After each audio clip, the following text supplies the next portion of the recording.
Actuellement, il est beaucoup question de la crise que connaîtrait le secteur du BTP en Martinique. À cela, la société Action Logement répond pour suivre une politique équilibrée entre offres nouvelles, requalification du parc et facilitation de l'accession à la propriété.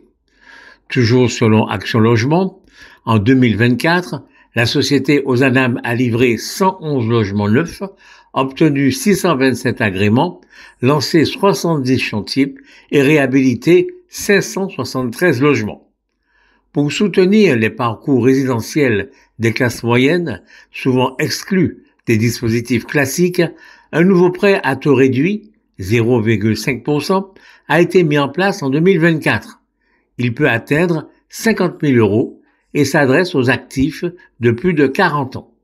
35 logements, gérés par Foncière Logement, viennent compléter le paysage locatif, notamment dans les zones tendues comme Fort-de-France et le Lamentin.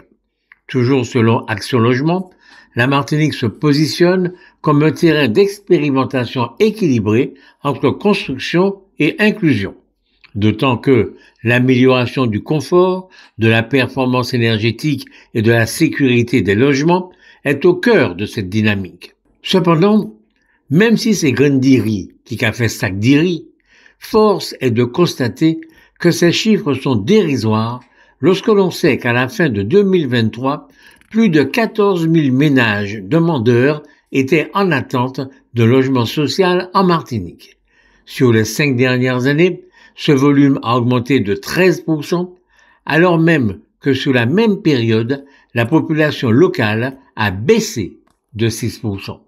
Bien entendu, au vu de ces chiffres, on est tenté de réclamer aux constructeurs de maisons et d'immeubles qu'ils en construisent davantage et encore davantage. Sauf que, un chiffre est connu qui devrait influencer et même déterminer toute notre politique en matière de logement. Ce chiffre, c'est 34 800. Et c'est le nombre de logements vacants en Martinique.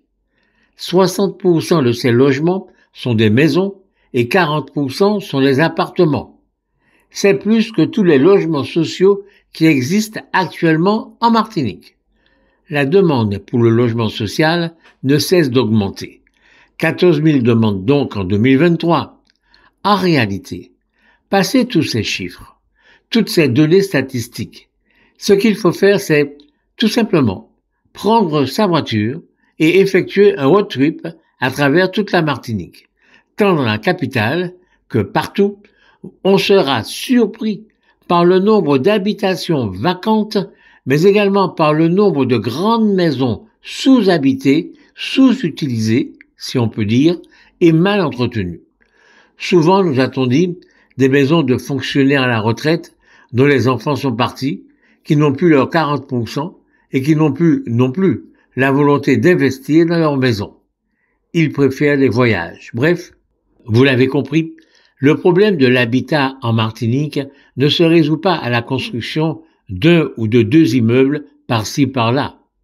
Il mérite une réflexion approfondie globale. Il mérite une planification sérieuse et éclairée par des études sur ce sujet qui viendraient de toutes les municipalités de l'île. Les maires seraient chargés dans leur commune de réaliser les études nécessaires, notamment le nombre de logements vacants. Après, on verra bien de quoi, et en particulier de quel texte de loi supplémentaire ou spécifique nous avons besoin pour régler le problème de l'habitat dans nos territoires. Ce sera alors à nos élus nationaux de faire le job, d'exiger que soient appliquées les solutions que nous aurons